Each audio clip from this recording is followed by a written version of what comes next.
अस्सलाम वालेकुम व्यूअर्स, मैं हूं आपकी न्यूट्रिशनिस्ट रुकैया अकबर और आज हम आपके लिए लाए हैं एक बेहतरीन टॉपिक जो सबको मसला है, सबकी शिकायत होती है कि खाना खाने के बाद हैवीनेस फील होता है, ब्लोटिंग फील होती है और गैस पैदा होती है। वैसे ही हमारे मैदे का काम गैस पैदा करना ही है, लेकिन जब ज़रूरत से ज़्यादा या ज़रूरत से कम पैदा कर दे तो हमारे लिए मसला बन जाता है। तो आज इस पे बात करेंगे कि कौन से ऐसे खुराक है, कौन से ऐसे नेचुरल चीज़ें हैं जो ब्लोटिंग के लिए, गैस के लिए और हैवीनेस के लिए बहुत अच्छी हैं। एक कावा जो हमेशा से हमारे खुराक बताते आए हैं और हमने भी अपने बुक्स में पढ़ा है कि जो अदरक है नेचुरल इंग्रेडिएंट है। और आपको मैं ये भी बता दूं, यूएस के एक रिसर्च के मुताबिक सबसे बिकने वाले सप्लीमेंट्स में एक जिंजर मतलब कि अदरक के सप्लीमेंट्स में भी थे और उनकी कीमत आप सुन के हैरान हो जाएंगे कि जो सप्लीमेंट यूएस के एक रिसर्च के मुताबिक यूएस में जो बिकने वाली थी वो थी 190 मिलियन डॉलर, मतलब कि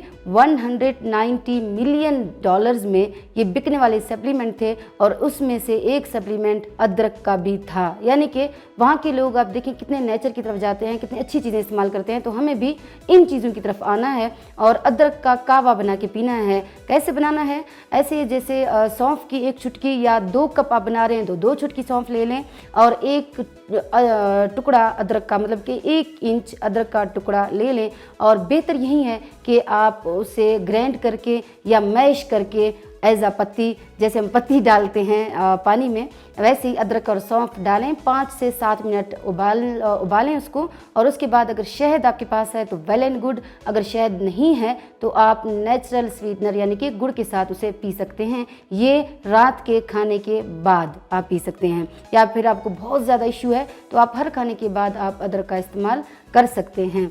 दूसरी चीज़ पे आते हैं कि अगर बहुत ज़्यादा गैस आपके मैदे में या स्टमक में पैदा हो रही है तो उसको अवॉइड करने के लिए, बचने के लिए उससे आपने जो सौंफ का इस्तेमाल करना है उसको चुबाना है। 1 चुटकी, 2 चुटकी, 3 चुटकी, जैसे आपको बर्दाश्त हो या उसकी स्मेल या उसका टेस्ट बर्दाश्त हो उस हिसाब से आपने उसको चुबाना है और बिल्कुल सही तरह से चुबा के फेंक देना है। और तीसरी चीज़ पे आते हैं कि वो हर इंसान के लिए एप्लीकेबल है, जो जिसको गैस पैदा नहीं होती, जिसको होती है और जिसको हाजमे का इशू है और जो अपने इम्यून सिस्टम को बेहतर बनाना चाहता है। तो आप हर खाने के फ़ौरन बाद 50 ग्राम गुड़ का इस्तेमाल ज़रूर करें। तो इंशाल्लाह उम्मीद करते हैं कि ये जो नुस्खे मैंने आपको बताए हैं इंशाल्लाह आपकी सेहत के लिए, आपके लिए फ़ायदेमंद होंगे। जल्द ही मैं आपसे मिलती हूँ एक और ही इंफॉर्मेटिव वीडियो के साथ।